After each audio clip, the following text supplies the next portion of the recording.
Take your hand out of that bag and step away from the cart. Call security!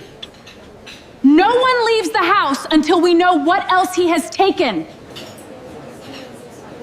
He did not take it. He concealed valuable property on a service cart. Mr. Reddick, please sit down and let me handle this. He concealed valuable property on a service cart.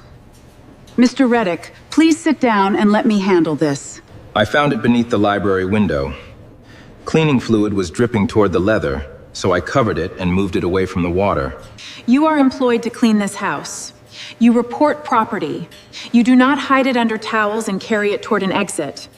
I was moving it 6 feet, not stealing it. This is a counterfeit bag Mr. Reddick claims belonged to his late wife. It appeared in the house after his stroke, along with several other purchases he cannot explain. It was Evelyn's. Prove the Louis Vuitton is real and walk out with it. Otherwise, security can explain your hiding place to the police. Do not turn that pocket inside out. Why would that concern you? Because the repair is underneath it. Pull harder and you may destroy the only part that explains why the lining looks wrong. I lifted the pocket with 2 fingers. Beneath it, pressed into an older strip of leather, was a shallow date code. 2 letters, 4 numbers. 6 seconds passed while security footsteps approached through the hall. The bag was made in France in February of 1996. The code matches the age of the leather, but the lining is 8 years younger. Codes can be copied. Where cannot be copied this precisely? The pocket was removed, preserved, and stitched into a replacement lining. Her expression changed. Not confusion, recognition. Who repaired it? Odette Marlowe. The security guard reached the doorway. The woman's fingers closed around the bag. How would a maid know that name? I held the lamp while Odette opened this seam and stitched the original pocket back into place. Malcolm stared at the bag as if something buried inside his memory had just called his name. My wife bought it in Paris, 1996, our anniversary. The woman immediately produced an invoice claiming Malcolm had purchased the same bag online 10 months earlier, after his stroke. The date code proved the bag was old. The repair proved it was real. But the invoice revealed something far more dangerous. Someone was not merely questioning Malcolm's memory. Someone was manufacturing evidence against it. Within 6 days, he would have almost everything taken from him. And the person he trusted most would send a black car to my son's school carrying a pickup form signed with my name. The bag answered the question on the table. The file behind it threatened the entire house. 36 hours earlier, nobody in Reddick House had called me a thief. My name was Elias Boone. I was 41, a widower, and the morning housekeeper for a property that needed 6 people to clean it and 12 people to explain why it mattered. Reddick House stood above the water on Newport's western edge. Malcolm and Evelyn had designed it long before they could afford to build it. Glass faced the sea. Local stone held the lower walls, and the library ceiling curved like an old ship. I entered through the service court at 6 each morning. Celeste Vardon entered through the front. She managed Malcolm's family office. Bills, insurance, staff contracts, medical appointments, art storage. She had worked for him for 16 years. No one asked why she knew the password to every room. That morning, Celeste stood in the library with a yellow pad while Malcolm searched for a structural engineer's name. He offered the wrong first name, corrected himself, then supplied Calvin Moore, the project, and the year. Celeste marked every hesitation but never crossed out the errors after he repaired them. He looked toward me as I dusted the lower shelves. Not for help, for a witness. A stroke had slowed Malcolm's speech 11 months earlier. Not his understanding. He still read bills, corrected contractors, and found errors in floor plans. Celeste counted every delay and ignored every completed thought. At 8, movers arrived for Evelyn's boxes without Malcolm's approval. Celeste called it reducing household burden and treated his objection as proof that a calmer process was needed. "Do not finish my sentences," he said. The sentence arrived slowly enough for her to attempt it.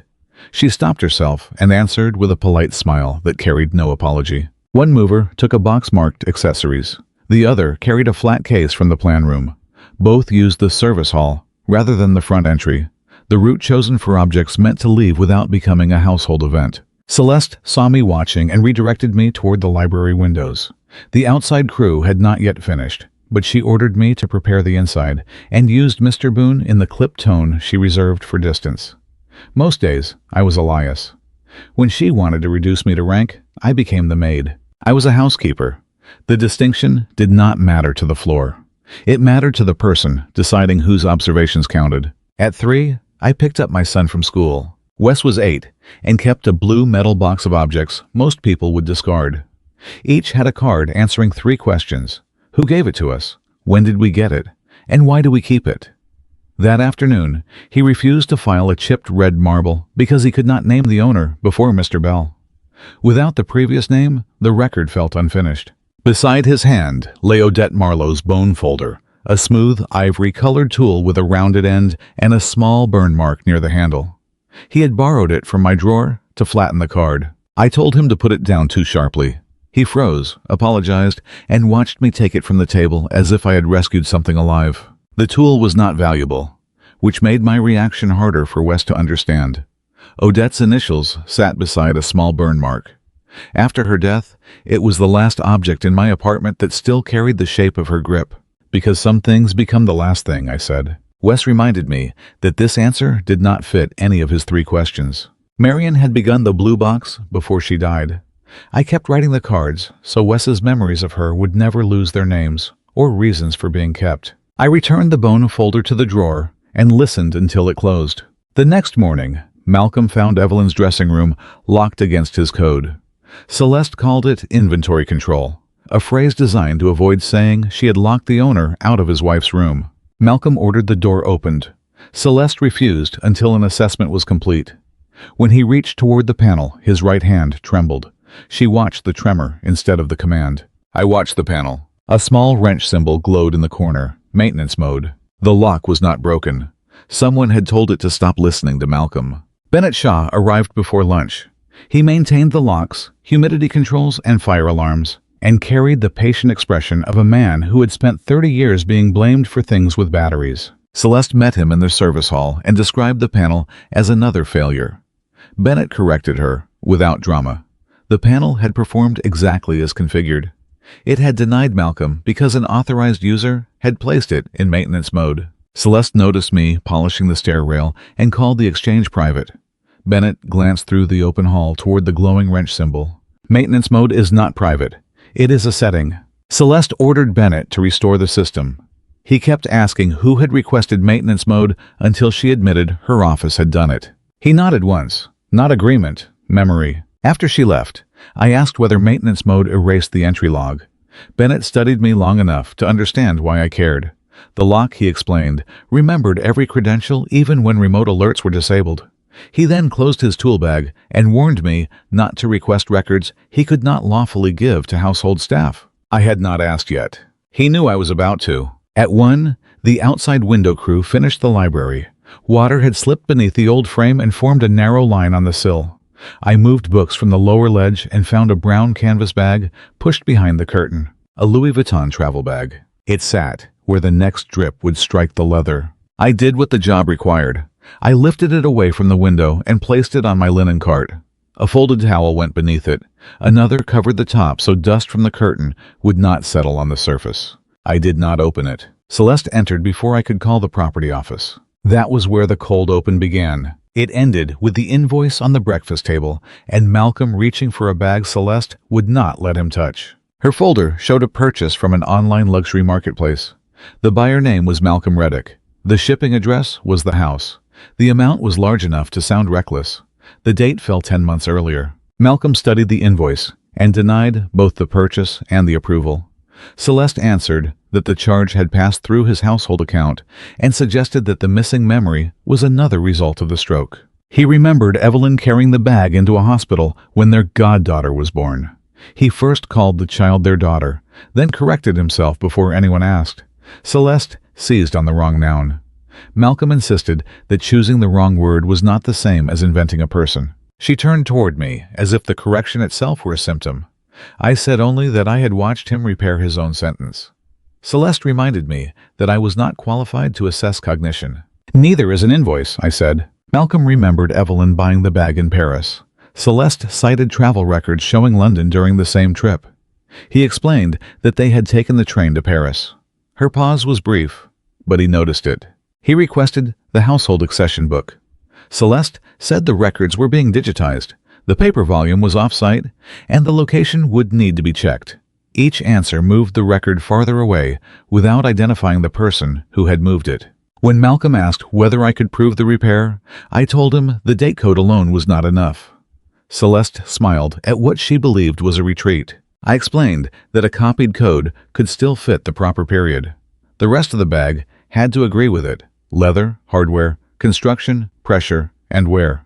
Those features formed a history no single stamped line could supply. Malcolm placed the bag on the table himself and authorized the examination. Celeste objected, but his left hand rose before she could complete the argument. "It is my property. He may look." I placed a clean cotton cloth on the table. Malcolm put the bag on it himself. I began with the handles. The leather had darkened, where hands closed around it. The corners were compressed, the brass polished only at touch points, and the canvas softened along folds no new bag could acquire in weeks. Celeste said, "Counterfeiters age leather. They try? What is the difference?" "Use." I turned the bag without flipping the pocket. The lining was younger than the shell. It had fewer stains, less fiber break, and a cleaner seam allowance. That difference had made Celeste call it fake. It made me trust it more. Time never wears a thing evenly. Malcolm looked at me. Celeste did not. I had heard Odette say those words 100 times. Real use leaves a map. Handles age before hidden seams. Corners suffer before inner walls. A repair creates a second clock inside the first. I lifted the pocket edge again. Odette's stitch spacing had a small change near the right corner. 5 even stitches. One slightly shorter, then 5 even again. She had arthritis in her left thumb and adjusted pressure every time she turned a tight corner. I knew that rhythm. "I need the repair record," I said. Celeste asked, "From a dead woman?" "From the Guild archive." Malcolm said, "Call them." Celeste reached for the bag. "This object needs to be secured." Malcolm put his hand over the handle. "No." The word came slowly. It still arrived complete. I called the New England Leather Conservation Guild from the library phone. A records clerk found an index entry under Evelyn Reddick. The clerk could not release the file without the owner's signed request, but she confirmed a treatment record existed from 2004. Malcolm signed the request in pencil. He drew a small square around the date. I noticed because architects often create habits that look like decoration until the day they become evidence. Celeste noticed too. She asked, "Why did you use pencil?" "I always use pencil. Electronic authorization would be faster." "Faster for whom?" She left the room. Malcolm opened the recent purchase ledger on his desktop. Celeste had reduced his permissions, but she had not changed the local password he had used for years. The invoice was dated January 19th, when Malcolm spent 6 documented hours at Harborview Recovery Center, and his phone remained locked away. Yet it claimed he personally confirmed the purchase at 10:30. I asked whether he would have placed the order before therapy or authorized someone else to place it. He rejected both possibilities without hesitation. Celeste returned with a printed policy and suggested that an assistant might have acted on earlier instructions. Malcolm asked her to identify the assistant, the member of the household team, or any person who had heard him request the bag. She answered with workflow language and supplied no name. We expanded the ledger search. 7 more old family objects had been relabeled as recent purchases. 2 clocks, Malcolm's own architectural sketches, Evelyn's camera, and 3 library ornaments. 8 items, 8 recent invoices, 8 objects already inside the house. Celeste blamed duplicate descriptions created during data migration. Malcolm followed the money instead of the labels. The household account showed real payments leaving.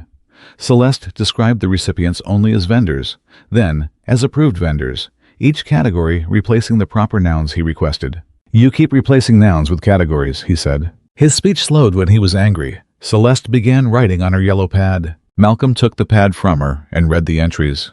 They recorded his repeated questions, his corrected reference to a family relationship, his trust in a domestic employee over fiduciary advice, and his supposed willingness to remove valuable property. The last accusation had been started before I ever touched the bag. He read the page twice and looked at the woman who had prepared a conclusion before arranging the event that would support it. "You came into this room expecting me to fail." Celeste called the notes risk documentation. "You brought the risk with you," he said. Celeste took the pad back. She said the court would decide whether temporary protection was needed. That was the first time any of us heard there was already a court petition. The bag was one exhibit. The 8 invoices were another. The notes she had taken inside his home were the rest. No one had tried to sell Malcolm a fake bag. Someone had turned his real belongings into proof that his own memory could not be trusted. Malcolm's attorney arrived that afternoon. Not Celeste's attorney, his own. Ruth Calder was 64, white, direct, and angry that the petition had been prepared without her knowledge. She read the first page at the library table while Malcolm watched her face. The petition requested temporary control over financial decisions. It did not claim Malcolm was unable to feed himself or recognize people. It claimed his judgment had become unreliable in complex matters. The supporting examples were precise. Unexplained luxury purchases, failure to remember recent transactions, unusual trust in household staff, resistance to professional safeguards, and an attempted transfer of a valuable bag to an employee. The final event had happened less than 2 hours earlier, yet the category already appeared in a draft prepared the previous week. Ruth asked how Celeste's attorney had described an event before it occurred. Celeste said the draft contained a general concern and that her office had inserted the detail that day. She could not provide the time without checking. "You always have to check when the answer's your name," Malcolm said. Celeste called the petition a precaution. Ruth summarized the powers it granted: asset sales, archive relocation, staff changes, insurance control, and real estate negotiations. Malcolm would keep spending money and a right to be consulted. The word consultation stayed with him. His health, he said, was not a market event. Ruth then found Alder Bay Hospitality's letter of interest in Reddick House. Celeste minimized it as preliminary, though the document included a price range, the plan archive, and a proposed timetable. She said the buyer wanted to preserve Malcolm's work. Malcolm asked what preservation meant if the archive was removed from the house designed to hold it. Celeste shifted to maintenance costs and declining foundation reserves. Malcolm asked who had contacted Alder Bay. She admitted she had done so, but denied deciding that he could no longer manage his money. "You filed papers asking a court to decide it for you," he said. Ruth requested every communication with Alder Bay and every conflict disclosure connected to the proposed sale. Celeste said those materials belonged to the family office. Malcolm answered, "The family office belongs to me." For the first time, she did not have a soft phrase ready. Ruth advised Malcolm to obtain an independent capacity evaluation. Celeste objected to the doctor he chose and proposed a specialist used by the family office. Malcolm chose his own doctor. That mattered. He also asked for every original purchase approval from the previous 18 months. Celeste said the records had been digitized. Malcolm walked to the plan room. He moved slowly. Ruth stayed near his left side, but did not hold him unless he asked. Behind a shallow drawer of vellum sheets, he found a carbon book with blue paper between the pages. Each purchase approval carried his handwritten date. Around every approved date, he had drawn a small square in pencil. The recent luxury invoices had none. Celeste said electronic approvals had replaced the carbon book. Malcolm opened the policy manual. The change required his written consent. There was a consent form. The signature looked like his. The date was a day he had been under sedation for a vascular procedure. Ruth asked whether Malcolm had used electronic signatures before his stroke. "Yes," he said, "but I added my approval mark to the printed copy." "The square?" "The square." Celeste said staff could not be expected to preserve personal habits as legal requirements. Malcolm replied, "A habit is not the law. A missing habit is a reason to ask who clicked the button." He did not claim the form was forged. Not yet. He made a list. 8 invoices, 1 consent form, 1 petition, 1 potential sale. Then he asked Elias, "When can the guild release the repair file?" The clerk said tomorrow if your signed request is accepted. "Can they certify the copy?" "Yes." "Can you go?" I looked at Ruth. She said, "Not alone with the bag." Malcolm's jaw set. Ruth continued, "You have the right to release your property. You also have an active petition against you. Celeste will use any missing paper. I am not asking permission to own my wife's bag. No, I am asking you to create a record that no one can rewrite." That was the correct advice. It was also the advice we failed to follow. Celeste had moved to the doorway. Mr. Boone should not be involved at all. Malcolm asked, "Why?" "He has a prior disciplinary history in the luxury repair industry." I turned toward her. I had never told Reddick House, where I worked before housekeeping. My application listed the restoration studio only as a former employer. It did not list the dispute. "How did you get that file?" I asked. "Background review. After I identified the bag, staff handling valuable property requires scrutiny. Was I scrutinized yesterday? You were not attempting to remove property yesterday. Malcolm said. He is not removing it. He is acting for me. Celeste wrote that down. I knew what she was doing. I had once spent my days recording condition before anyone touched an object. A clean intake record protected the owner, the conservator, and the history of the item. I also knew what it felt like when paperwork became a wall around the truth. At the Boston studio, an insurer asked me to backdate a treatment report, so a replacement panel appeared to predate a shipping loss. I refused. The studio called the dispute a confidentiality breach. No court found me guilty. The work simply stopped coming. Odette had told me never to repair history just because a powerful person disliked the damage. Now Malcolm sat in his own house while Celeste treated every effort to defend himself as another symptom. Time never wears a thing evenly. I said it for Malcolm, not the bag. A stroke had changed his speed. It had not changed every part of him at once. Celeste's file made his mind look uniformly broken because uniform damage was easier to sell. He understood. Ruth understood too. Celeste looked at us as if we had begun speaking a private language. The guild called before 5 and confirmed the existence of a certified repair record. Evelyn's name appeared on the intake, Odette's on the treatment, and the photographs showed the original lining before water damage and the replacement after repair. The archive closed at noon on Friday. Ruth had court at 9 and could not reach Providence before 11.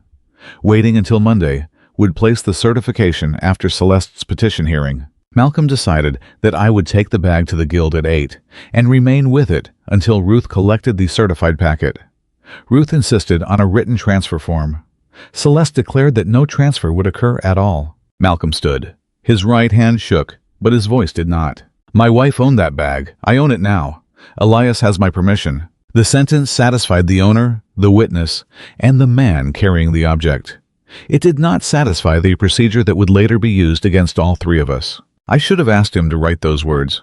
I should have placed the bag back on the table and waited for paper. Instead, I nodded. At 7:40 the next morning, Malcolm met me in the service hall.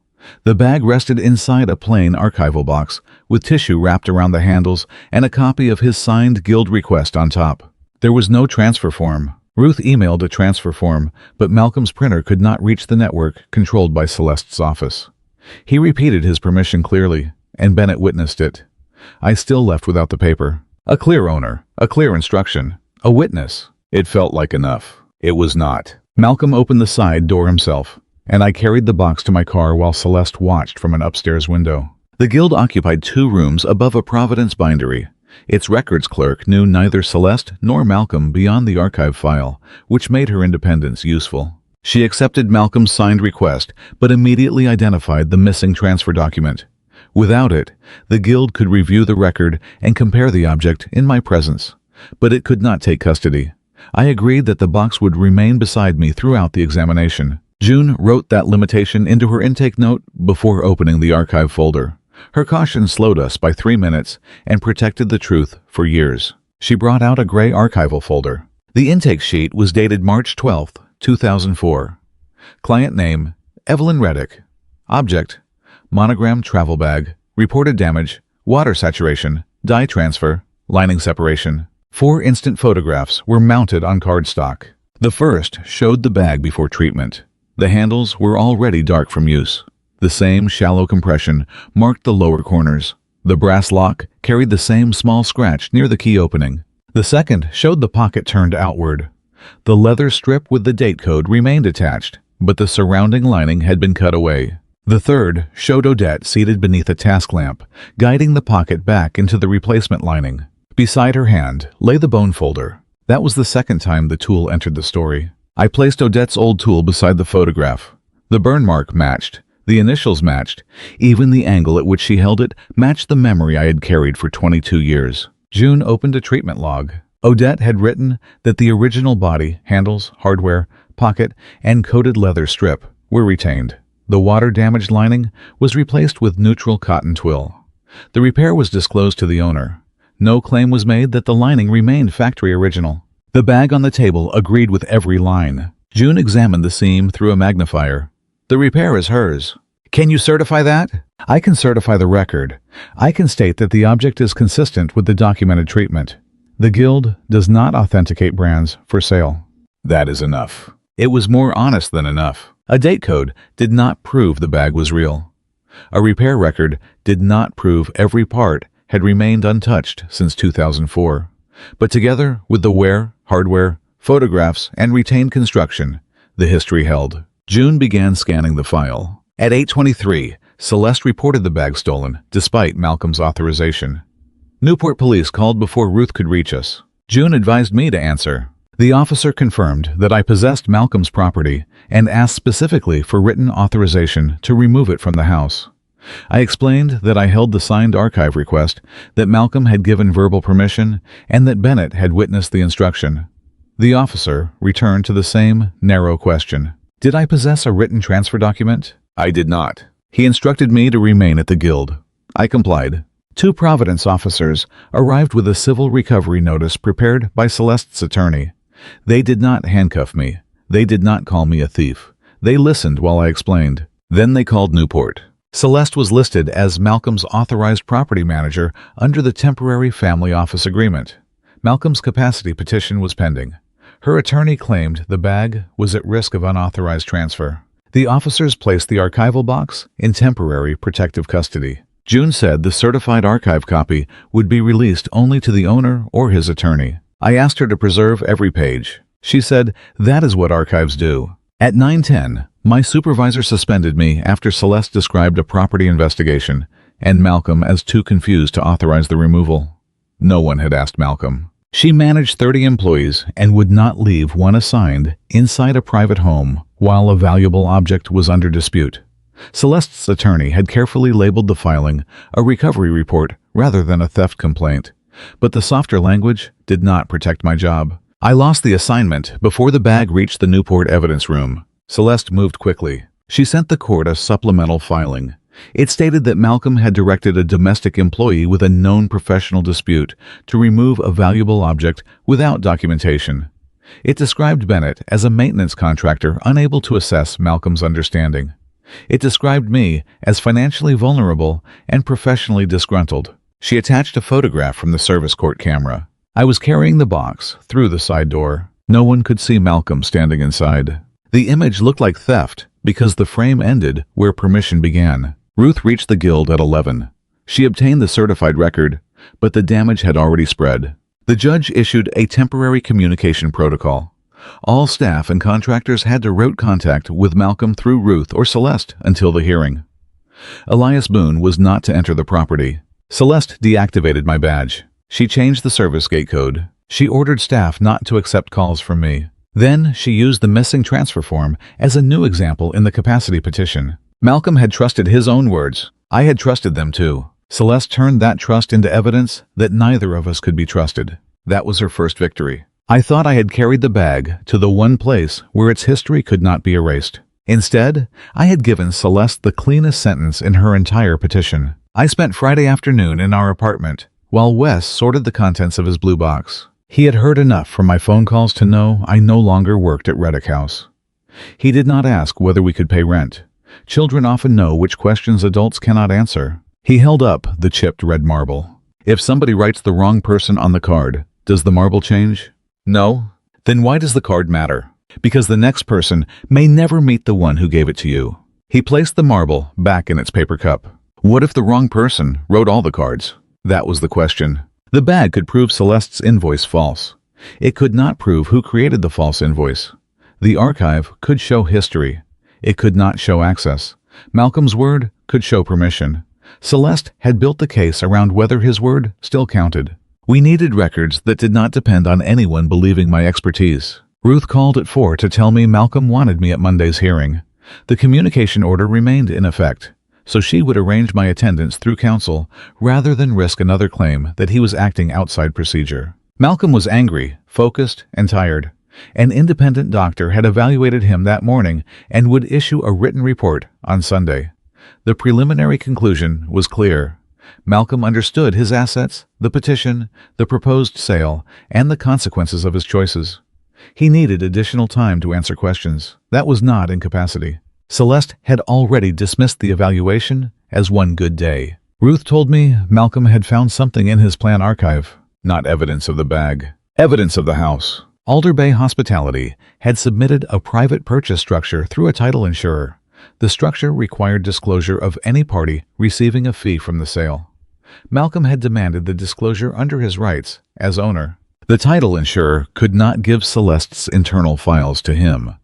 It could give him the conflict schedule attached to the proposed transaction. One company appeared there, Merrill Lane Concierge. The company would receive a success fee if Alder Bay acquired Reddick House and the design archive. Malcolm had never heard of Merrill Lane. Ruth was tracing ownership through financial disclosures, not a public name search. A vendor file in the family office listed Merrill Lane's payment account. The bank certification tied the account to a trust administered for Celeste. That was motive. We still needed the act. Bennett supplied the next part through Ruth. He did not simply print a screen. He produced the original commissioning report for the dressing room lock, the service serial number, and the local event memory. The lock had entered maintenance mode for 5 days in January while Malcolm was at Harborview Recovery Center. The remote alerts to Malcolm's phone had been disabled. The local memory had not been erased. One credential opened the dressing room during those 5 days. Celeste Varden. The door opened 11 times. No other staff credential entered. After Malcolm returned, the room remained closed until the inventory team arrived. That was access in time. The third part came from Malcolm. His carbon book showed no approval for the 8 purchases. His printed account records showed 8 payments to vendors. Ruth subpoenaed supporting invoices through the pending capacity proceeding. 7 vendors led back to Merrill Lane. The 8th was a document destruction service. Its work order described the material as obsolete accession cards, duplicate personal property records, and superseded household approvals. Celeste's electronic credential approved the order. The destruction date fell one day after her final entry into Evelyn's dressing room. That was concealment. On Sunday, Ruth limited my testimony to the bag, its wear, and the documented repair. I could not diagnose Malcolm or claim the lock log proved what Celeste carried. Evidence has edges, I told her. Ruth said to stay inside them. The hearing on Monday was not held in a courtroom. Celeste's petition requested emergency control, but Malcolm's attorney negotiated an evidentiary conference first. The judge joined by secure video. Malcolm sat in the plan room at a long drafting table. Celeste sat across from him with her attorney. Ruth sat at his right. A court visitor and an independent accountant occupied the far end. I sat near the door. The walls held framed drawings from Malcolm's career.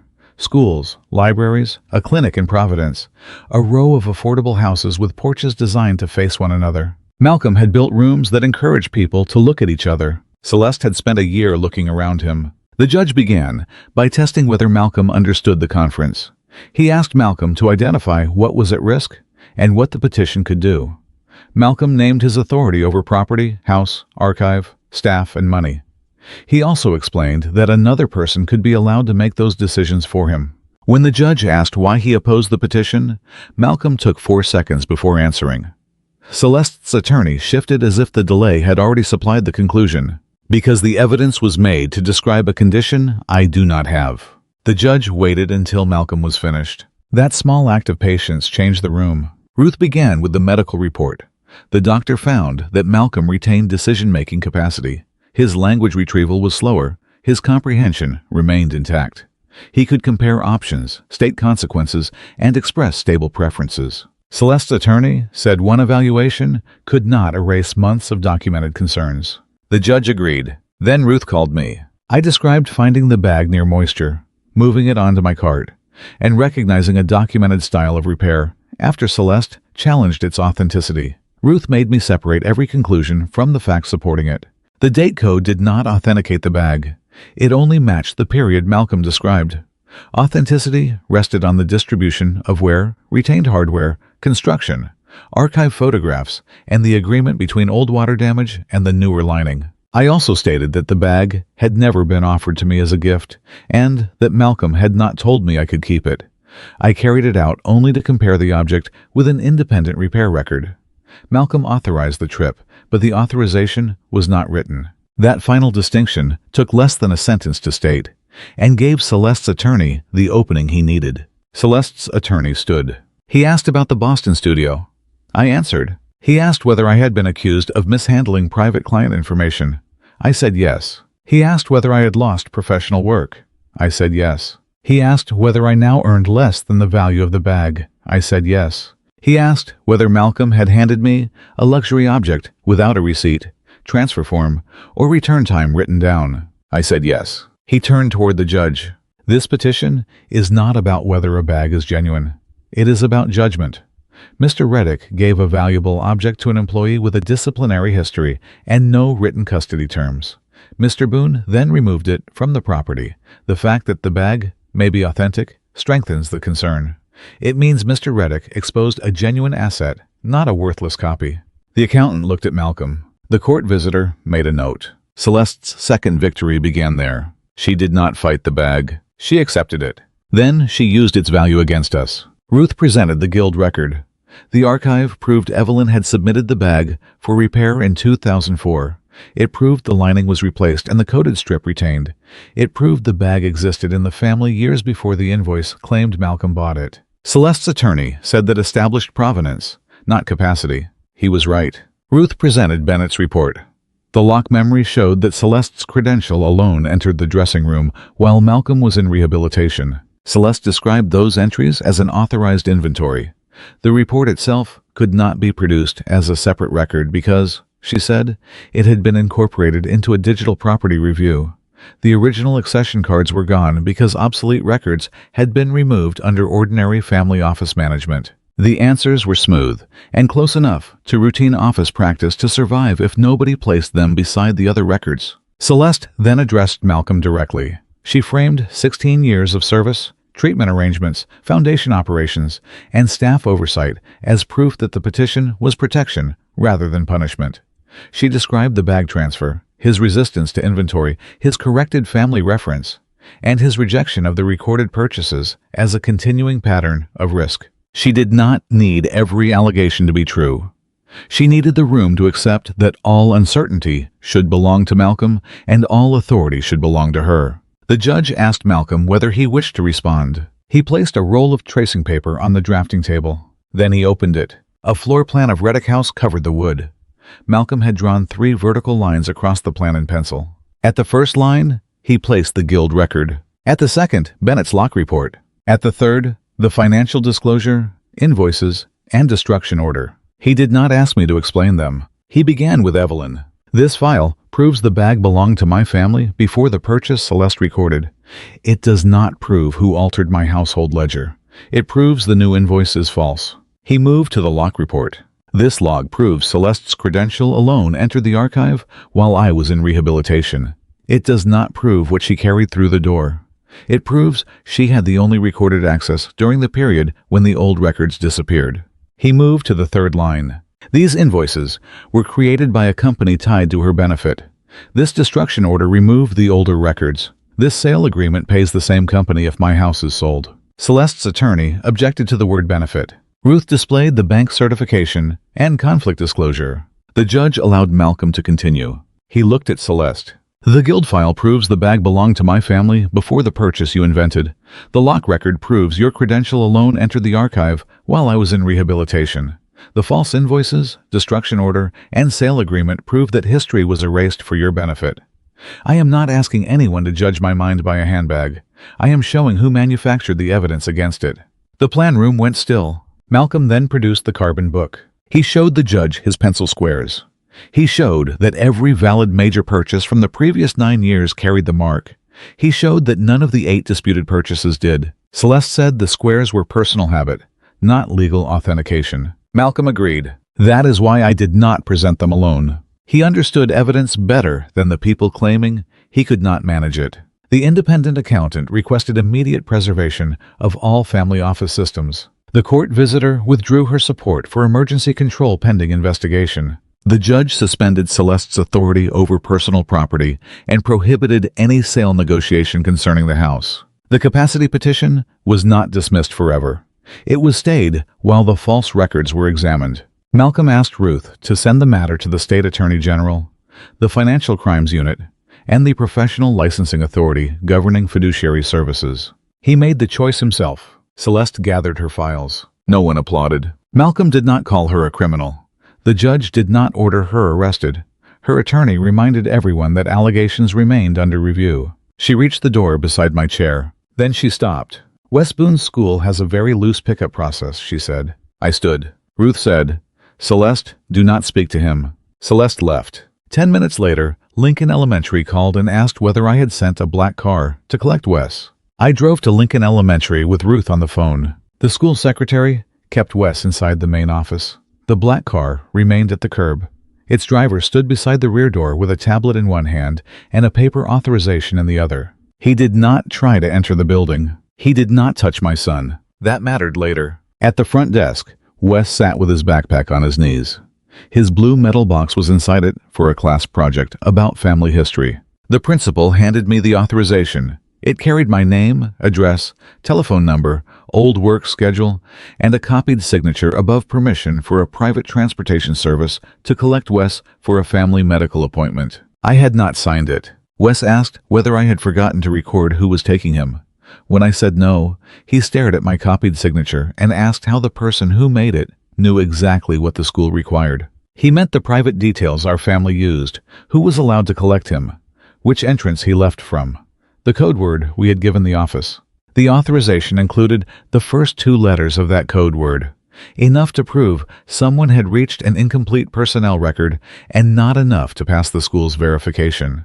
The authorization included the first 2 letters of that code word, not the whole word. Someone had copied an incomplete personnel record. The driver told police he had received the assignment through Merrill Lane Concierge. The request described a routine family transport. He had no idea the authorization was disputed. The principal refused release because the request had not come through the school's parent portal. She had called me before bringing Wes to the lobby. A procedure had held. That was the only reason the threat remained paper. My phone rang. Celeste. Ruth told me to answer on speaker. Celeste called the pickup form an outdated authorization, then blamed an unidentified employee and a reused template. When I mentioned Merrill Lane dispatched the driver, she recast my copied signature as another innocent transfer between systems. I asked what she wanted. Her voice softened. She wanted the adults to stop escalating what she called a misunderstanding. In practical terms, I was to state that Malcolm's permission had been uncertain, and that my conclusions concerned only a repair record, not misconduct. In return, she would ensure that the transportation error was documented correctly. Ruth wrote on a notepad and told me to make the condition explicit. You will correct the school record if I withdraw what I said about Malcolm's files? Celeste avoided the same words, but repeated the exchange. She would help correct an administrative error if everyone returned to what she called accurate statements. The principal stood 3 feet away. A police officer remained beside the driver. Ruth's recorder marked the time. When I asked whether Celeste's office had sent the car, her attorney entered the call and ended it. We did not need a confession. The authorization carried a document identifier. The school preserved the email header. The transportation company preserved the order.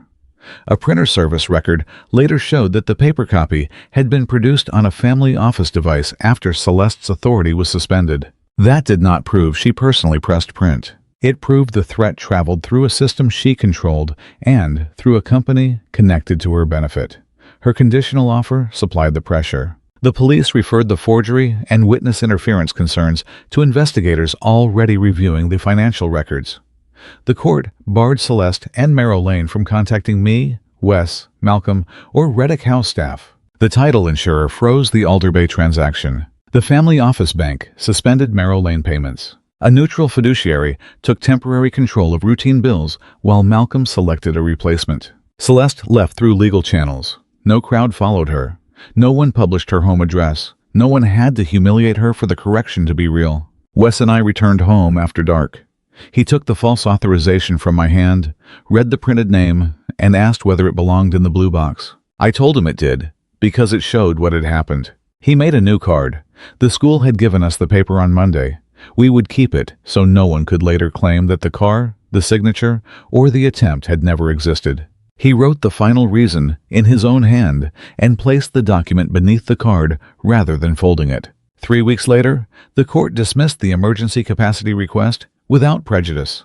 The financial investigation continued. Celeste had not been convicted. Some of Malcolm's records remained missing. The house was safe from sale, not safe from every future problem. Malcolm did not pretend otherwise. He hired an independent fiduciary for routine payments and required 2 signatures for any property transfer. He restored his own access code to Evelyn's dressing room. Bennett gave him a printed copy of every lock setting. The guild returned the bag after the police released it. Malcolm asked Wes and me to come to Reddick House on a Saturday morning. For the first time, I parked in the front circle. Inside the library, a shipping case rested on the table. The Louis Vuitton sat inside it with tissue around the handles. A new accession card listed Evelyn's ownership, Odette's repair, the guild archive number, and the date the object entered a traveling exhibition about restoration and memory. The card did not hide the replaced lining. It named it. Malcolm handed me a paid custody appointment, naming me responsible registrar for preservation, documentation, and transport. My missing credential did not authorize sales, but it did not prevent him from trusting me to preserve a record. Wes checked the names on the form in the same order he used for objects in his blue box. Evelyn, Odette, Malcolm, then mine. Malcolm told him that his father now carried the bag for all of them. A smaller envelope lay beneath the form. The guild had found it behind Odette's treatment file. Inside was a letter addressed to any student who reopened the record after she was gone. Beside it lay the bone folder. That was the third and final time Odette's tool entered the story. I read the letter aloud. Odette wrote that restoration was not the art of making age disappear. It was the work of deciding which marks belonged to damage and which belonged to life. She warned that clean surfaces often pleased owners more than honest records did. Her final line was the one she had taught me at the table. Time never wears a thing evenly. Wes touched the burn mark near her initials, but did not pick up the tool. Malcolm opened the front door. Sea light crossed the stone floor. The service entrance remained down the hall, where I had entered every workday. He nodded toward the shipping case. "You proved the Louis Vuitton was real," he said. "Now walk out with it." I lifted the case. This time, there was a signed form beneath my hand. A return date, an archive number, the names of every person whose work had kept the truth attached to the bag. Wes walked beside me through the front door. The bag had not changed. Its place in the record had. How many people are judged by the speed of their speech instead of the meaning of their choices? How many repaired things are called false because someone erased the person who repaired them? And when a file disagrees with a human life, who gets to write the final line? Wes held the door while I carried the case into the morning. The paper stayed with us.